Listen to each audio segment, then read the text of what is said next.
விஜய்க்கு ஒரு பெரிய கூட்டம் இருக்குது. அது என்ன பாதிப்பை உண்டாக்கும்? அது ஏடிஎம்கே ஓட்டில் என்ன பாதிப்பு உண்டாக்கும்? டிஎம்கே ஓட்டில் என்ன பாதிப்பு உண்டாக்கும்? நாம் தமிழர் ஓட்டில் என்ன பாதிப்பு உண்டாக்கும்? கண்டிப்பாக உண்டாக்கும். அதெல்லாம் வந்து நம்ம பொறுத்திருந்து தான் பார்க்கணும். அது எவ்வளோ தூரம் போகிறது, என்ன யாருன்னு நம்ம பொறுத்திருந்து தான் பார்க்கணும். ஒன்றுமே இல்லைன்னு சொல்ல முடியாது. அதை எடப்பாடியும் உணர்றார். பிரபலங்களுக்கு ஓட்டு போடாதுன்னு சொல்கிறார். திமுக எதிர்ப்பு ஓட்டுகள் வந்து தனக்கு வந்திருந்தது கம்ப்ளீட்டாக ஓரளவுக்கு மாறி விஜய்க்கு போச்சுன்னா என்ன பண்ணுறதுன்னு அவருக்கு ஒரு பயம் இருக்குது. நடிகரெல்லாம் பற்றி கண்டுக்காதீங்க, அவங்கெல்லாம் திருந்துவாங்க இளைஞர்கள் இவர் சொல்கிறார். ஏன்னா மைனாரிட்டி ஓட்டு விஜய்க்கு போயிட்டுனா என்ன பண்ணுறதுன்னு திமுகவுக்கு ஒரு கவலை இருக்கலாம், சொல்ல முடியாது. அதனால விஜயை பொறுத்த மட்டும் அவருக்கு ஒரு பெரிய கூட்டம் இருக்குது. அது என்ன மாதிரியான ஓட்டு ஆனால் அவரை பார்க்க வர கூட்டம் தானே, அதை தாண்டி களத்தில் வாக்காளர்களாக கன்சாலிடேட் ஆகக்கூடிய நம்பர்ஸ் அப்படின்னு அன்லஸ் வந்து எலெக்ஷன் ப்ரூவ் பண்ணாதான் சார் நம்ம இன்னும் இதை பற்றி ஃபர்தராக பேச முடியும். இப்போ இருக்கிற லெவலில் ஒரு த்ரெட் இருக்குது. ஒரு த்ரெட், அந்த த்ரெட்டு ரியலாக மாறுமா அப்படின்றதான் எங்கள் கேள்வி.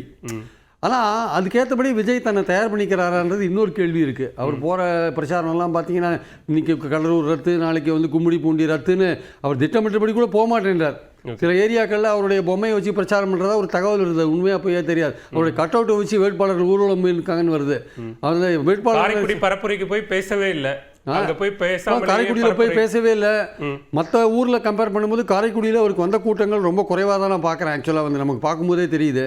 ஸோ இன்னும் ஒரு 4 தடவை போனார்னா அந்த கூட்டம் எவ்வளோ குறையுமா கூடுமான்றதெல்லாம் பொறுத்திருந்து தான் பார்க்கணும். ஆனால் அவர் ஏதோ ஒரு பாதிப்பை உண்டாக்குவார். கிட்டத்தட்ட 1,20,00,000 பேர் இருக்கிற 18 வயசுலேருந்து 29 தேவையான அச்சமா, அது தேவையான அச்சம். இதை நீங்கள் ஒதுக்கி விட்டு போக முடியாது. அவர்கிட்ட போகிற ஓட்டுக்களை நீங்கள் தடுத்து நீங்கள் உங்ககிட்ட கொண்டு வரக்கூடிய ஒரு இதை நீங்கள் ஸ்ட்ராட்டஜியை நீங்கள் பண்ண வேண்டிய அவசியம் இருக்குது. ஓகே, அது வந்து நீங்கள் பண்ணலைன்னா அது என்ன பாதிப்பு உண்டாக்கும் தெரியாது. இப்போ நாளைக்கு நீங்கள் தேர்தல் முடிஞ்ச பிறகு அப்பா நீ சொன்ன மாதிரி ஒரு பாதிப்பு நடக்கலையே, திமுக வின் பண்ணிச்சு, அதிமுக கூட நல்லா வின் பண்ணியிருக்கேன் அப்படின்னா நீங்கள் சொல்லலாம். ஆனால் இன்றைக்கி லெவலில் நம்ம அதை தைரியமாக பேச முடியாது. இன்றைக்கி லெவலில் நான் வந்து ஒன்றுமே வாங்க மாட்டார் விஜய், அவர் 5% தான் வாங்குவார், 3% தான் வாங்குவார்லாம் பேச முடியாது. அவர் 15% வரையும் போகலாம். அவர் வந்து சீட் நம்பர்ஸும் எப்படி வரும்னு தெரியாது.